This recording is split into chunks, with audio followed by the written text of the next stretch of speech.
vital if we're going to achieve success as a clinical commissioning group to bring our population with us and have the conversation with the public about what the public's role is going to be in the future in looking after themselves and what they are going to do for their NHS as much as what the NHS is going to do for them.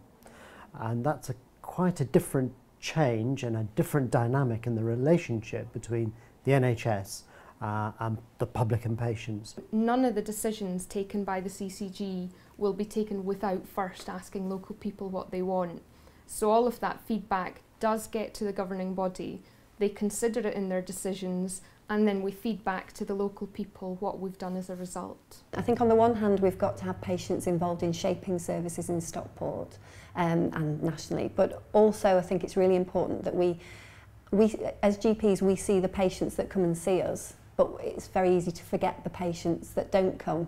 And I think it's something about trying to engage that population, to take ownership, to come in and be screened, to get their blood pressure checked, to seek, perhaps when they're well, the services that will help them stay well.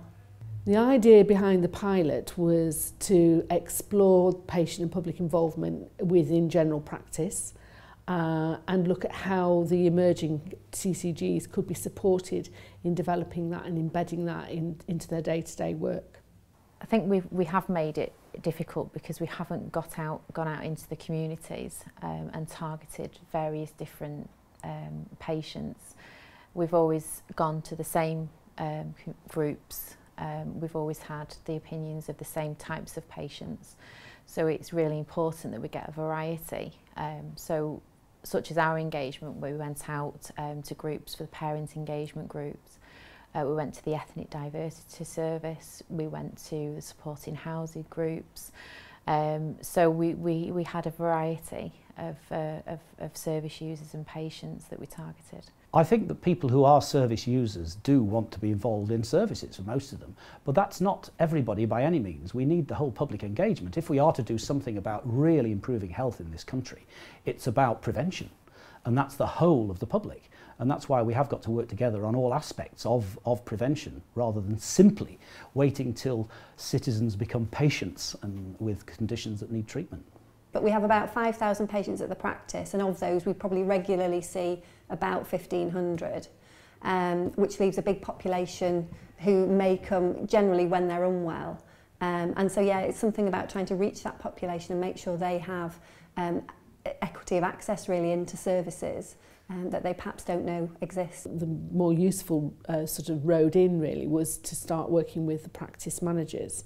And that was the initial idea, to start working with practice managers across a number of selected practices in Stockport to explore what work they'd previously done with patient engagement, where they were at in terms of its priority, and also to explore perhaps with other practices that hadn't done much work at all with patients, how they could perhaps really make a start. Practice managers will always be at the heart of the engagement group, and I think their role will be to drive that and to lead it forward.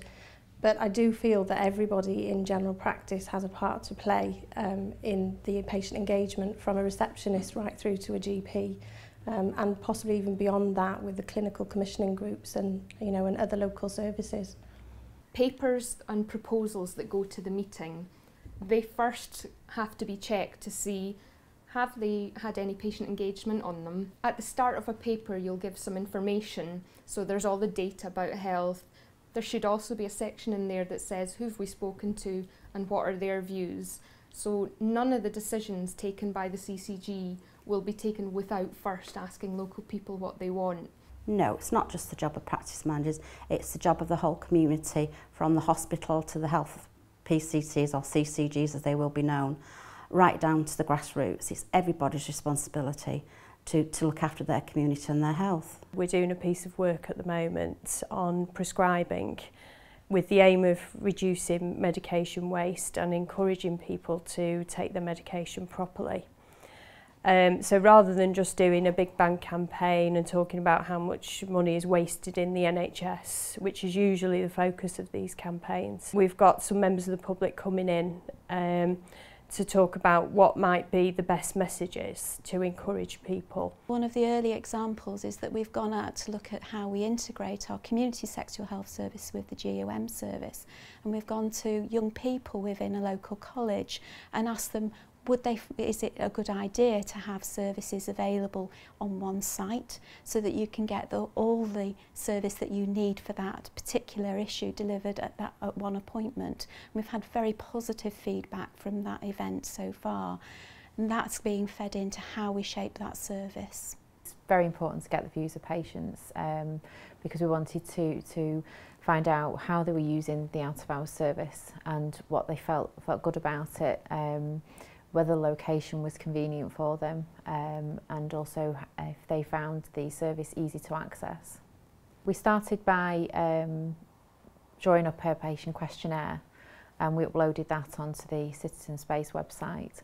But to get further engagement from patients, we decided to ring up various practices in Stockport and ask them if we could go and sit in their waiting rooms and encourage patients to take part in the questionnaire. So we did that by taking the iPads out and we got patients involved in that way. The hospital is now responsible for delivering services in the community as well.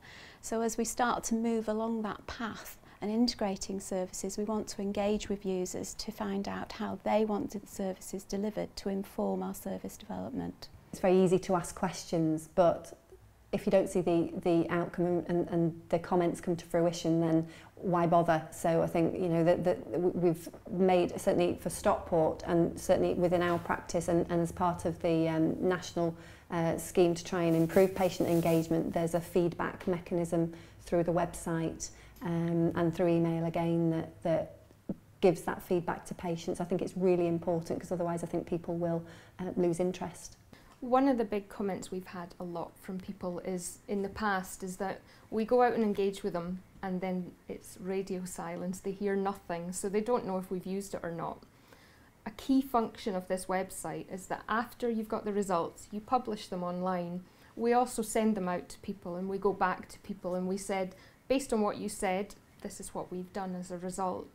I think it's very encouraging for people to find that their involvement has had some impact and has had a positive benefit to other people. So one of the things that I wanted to do within the pilot was not just sort of say, stick up a poster in the waiting room, ask patients to come to a Wednesday afternoon, cup of tea and a biscuit and call it a patient group.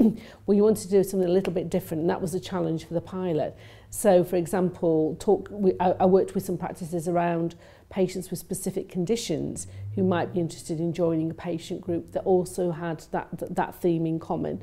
So, for example, diabetic patients might be interested in getting together within the practice and looking at how, through patient groups, more support could be provided to patients and help them to manage their condition better. Positive spin-off obviously for the practice as well, and also it starts that dialogue around patient groups. It's important that we as a acute provider work with the CCG and the PCT, because at the end of the day the users of services and the general public do not see those different organisations, they see the NHS. What we think we might do for the next year, for year 2 of the patient group DES, is to keep the virtual group going as it is, but maybe either invite or select patients, perhaps a smaller group within that we meet with on a face-to-face basis, who can perhaps then take over some of the running of that group as well.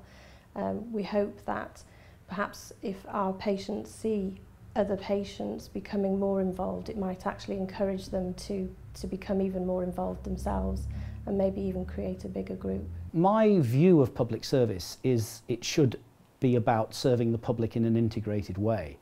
My own background was in local government, and what we've done in Stockport is try to integrate a lot of our working with the council and indeed with the Foundation Trust, because I think the public doesn't always see or want to see the distinction.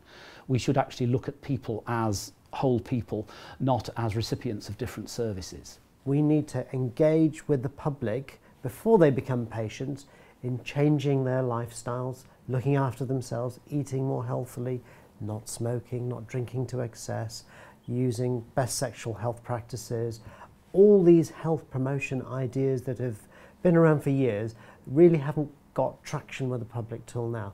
But unless we achieve that now, then the NHS is going to be at risk for us all. So it becomes everyone's duty to look after themselves and have the NHS help them look after themselves. And that's the relationship we want with the public.